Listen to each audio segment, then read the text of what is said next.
आवाज जनता की। बोलिए भारत माता की जय। जय जय श्री राम। जय जय श्री राम। बोलिए सियावर रामचंद्र की जय। आज भारतीय जनता पार्टी के स्थापना दिवस कार्यक्रम में इस मंच पर उपस्थित बिहार के लोकप्रिय प्रदेश अध्यक्ष संजय सरावगी जी, हम लोगों के मार्गदर्शक और लगातार जिनके मार्गदर्शन में पार्टी का संगठन बढ़ रहा है, आदरणीय भिखुभाई दलसानिया जी, इस मंच पर उपस्थित भारत सरकार के पूर्व मंत्री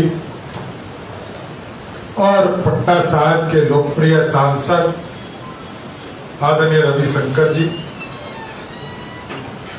हमारे भाई मित्र और दीघा के माननीय विधायक आदरणीय संजीव चौरसिया जी, इस पूरे कार्यक्रम के संयोजक पटना महानगर के जिलाध्यक्ष रूपनारायण मेहता जी, अमृता भूषण जी, इस मंच पर उपस्थित पवन जायसवाल जी जो इस कार्यक्रम को देख रहे हैं, सम्मानित मंच और मंच नौजवान साथियों, छोटे छोटे बच्चों, माता बहनों और राजनीतिक कार्यकर्ता के तौर पर जो काम कर रहे हैं, उन तमाम साथियों को आज स्थापना दिवस की शुभकामना देता हूं और भगवान से ये कामना करता हूं कि आज 47 साल पूरा हुआ है, ये 4700 साल तक ये पार्टी जिंदा हो सकती है। और जैसा कि रविशंकर जी ने कहा कि 1950 से ये कल्पना हुई और डॉक्टर श्यामा प्रसाद मुखर्जी जी ने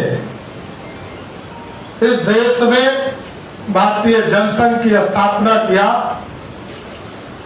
लेकिन सबसे महत्वपूर्ण है कि जो 1950 में भारतीय जनता पार्टी भारतीय जनसंघ करती थी, कमिटमेंट, मंदिर हम बनाते नहीं, मंदिर के आंदोलन में सहयोगी बनते हैं। लेकिन एक बार भारतीय जनसंघ ने या भारतीय जनता पार्टी ने जिन चीजों पर कमिटमेंट कर दिया, उससे कभी भी पीछे नहीं हटा और ठीक कहा उन्होंने, जनता पार्टी के अंदर विलय किया, क्योंकि हमारे लिए भारतीय जनता पार्टी की जो नीतियां हैं वो स्पष्ट समझाती है कि पहले देश फिर पार्टी फिर व्यक्ति के तौर पर देखते हैं। और उस समय जिस तरह इमरजेंसी भारत में लगाया गया, उससे देश को बचाना था, इसलिए जनता पार्टी में जनसंघ का विलय हुआ और कमिटमेंट था कि तत्कालीन प्रधानमंत्री को उखाड़कर फेंकना है। और मैं तो बिहार की धरती पर सभी लोगों को बधाई देता हूं जो उस दौर के राजनीतिक कार्यकर्ता थे। सब लोग जेल में रहे, लेकिन जेल में रहकर भी लोकतंत्र इस देश में स्थापित करने का काम भारतीय जनसंघ के लोगों ने किया।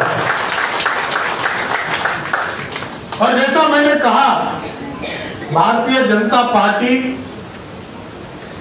मंदिर बनाने का काम नहीं करती।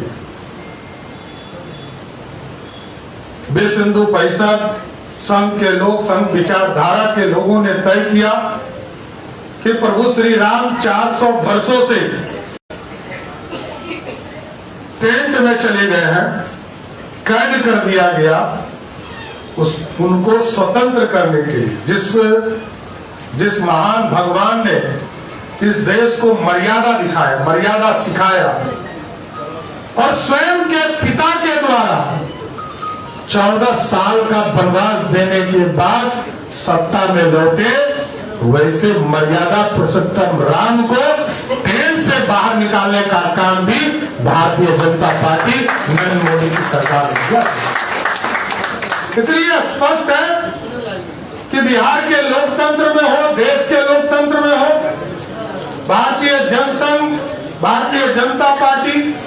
लगातार अपने कमिटमेंट को आगे बढ़ा रही है। और आज भी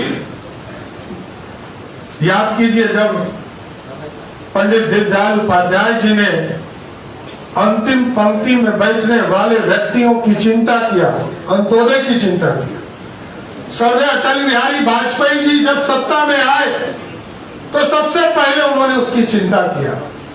और आज तो प्रधानमंत्री नरेंद्र मोदी जी इसको आगे ले जाने का काम कर रहे हैं।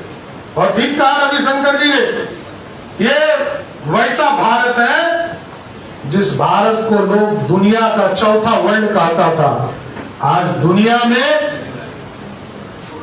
एक तरह से युद्ध चल रहे हैं।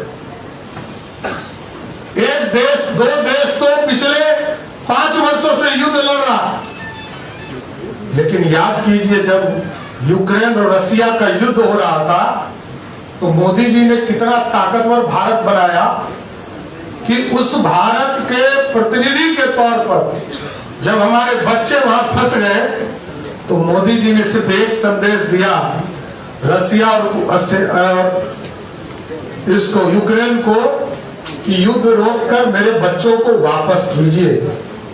आप लोगों को याद होगा, मोदी जी के आह्वान पर मोदी जी ने कहा कि युद्ध रोककर हमारे बच्चे वापस कीजिए।